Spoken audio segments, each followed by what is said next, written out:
Hello everyone. Today I'm going to be diving into a topic that confuses a lot of us. It's net carbs versus total carbs, net calories versus total calories. So have you ever looked at a nutrition label and wondered what's the difference between net carbs and total carbs? Should I track total calories or net calories? And how does my body digest these different type of carbohydrates? And what does it all matter? Well, I want to break this down so that you understand the difference is key to making smart nutritional choices, optimizing fat loss, building muscle mass, and improving overall health. I'm going to start by breaking down what carbohydrates are in case you don't know. I've had this conversation with a lot of you, so some of you definitely, this is just a refresher. But carbohydrates are one of three macronutrients, obviously, you all know this, along with proteins and fats that provide energy to the body. The main function of carbohydrates are to be broken down into glucose, which serves as your body's primary energy source.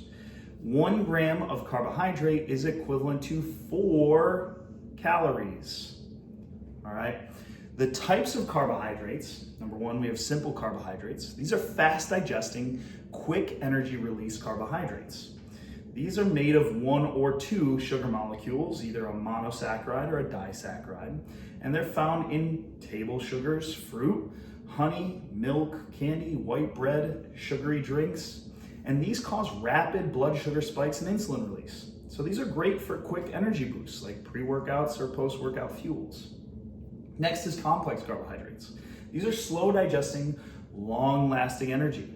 They're made of long chains of sugar molecules, polysaccharides.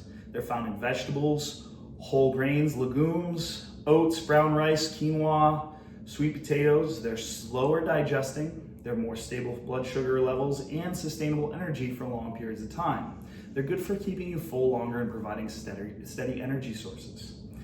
Next is fibers, so indigestible carbohydrates with 0 calories. These are found in vegetables, fruits, whole grains, nuts, seeds, legumes. They help slow digestion, they improve gut health, and stabilize blood sugar. Some fibers pass through without even being digested, which is why they are subtracted from net carbs. Net carbs versus total carbs, what's the difference? Well, total carbs equals all the carbs in a food item, including fiber and sugar alcohols. Net carbs equal total carbs minus fiber minus sugar alcohols. So why does it matter? Fiber and some sugar alcohols don't significantly impact blood sugar. So some diets, like ketogenic diets, only count net carbs. Example, a food with 20 total carbs, 10 grams of fiber, 2 grams of sugar alcohol has a net carb of 8 grams. So if you took the 20 grams from the total carbs, you subtract the 10 grams from fiber, the 2 grams from sugar alcohol, you come down with 8 total net carbs. So should you track net carbs or total carbs? Well, you should track total carbs if you're following a balanced program or diet. If you want to get all nutrients, including fiber, into your diet. If you're not following a strict low carb or ketogenic plan. Track net carbs if you're on a low carb or ketogenic diet, or if you have really, really high blood sugar levels. You want to minimize carbs that impact blood sugar and insulin levels. How carbs are digested and affected by blood sugar carbohydrate digestion process. So number one, the first thing that happens is you put something in your mouth. Enzymes in your saliva start breaking down the carbs. That goes directly into your stomach.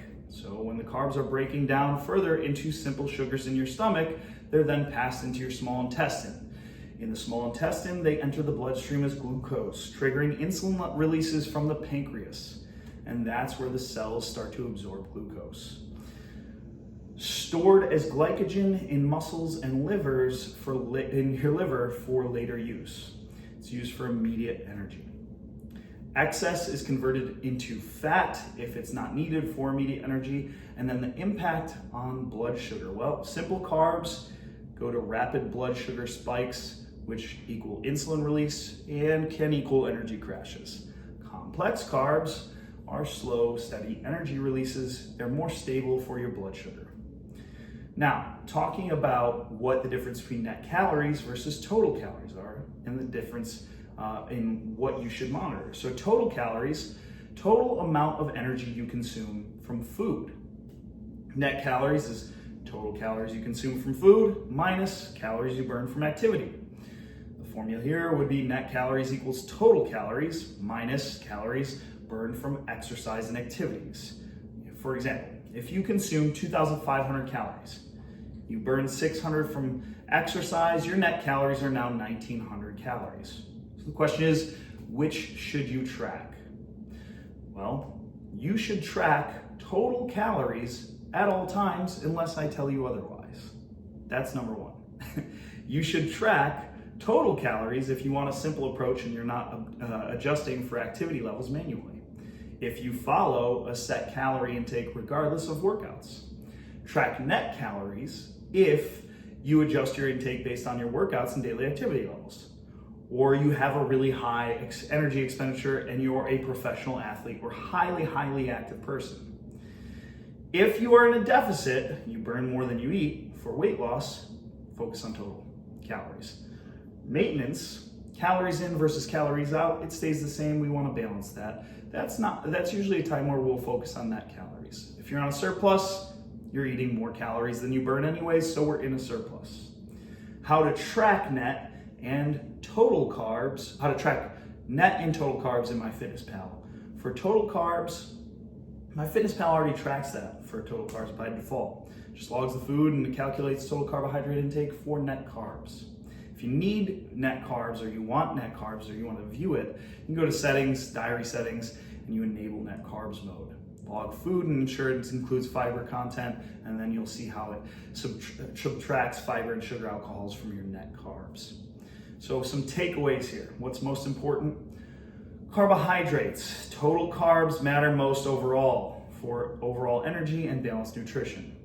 Net carbs may be useful if you're on a low carb or ketogenic diet, which I don't really have many of you on at all. Fiber is essential. Aim for 25 to 35 grams per day for gut health and digestion. Calories. Total calories help structure your diet. Net calories determine whether you lose or maintain or gain weight, but we're always tracking what your physical activity is. So when we're looking at the broad scheme of information, total calories is what I'm asking of. If you're higher activity levels or you're a professional athlete, then eat accordingly.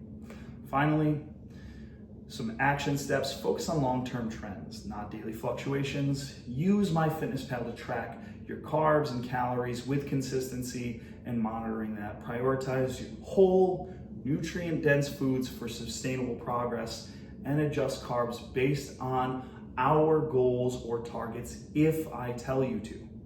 There is no one-size-fits-all approach, I will say that. So we will always be adjusting things based on trends that we're seeing. All right, guys, I hope this explained a little bit. If you have questions, feel free to reach out. Make it a great week, and always just show up. I'll talk to you later.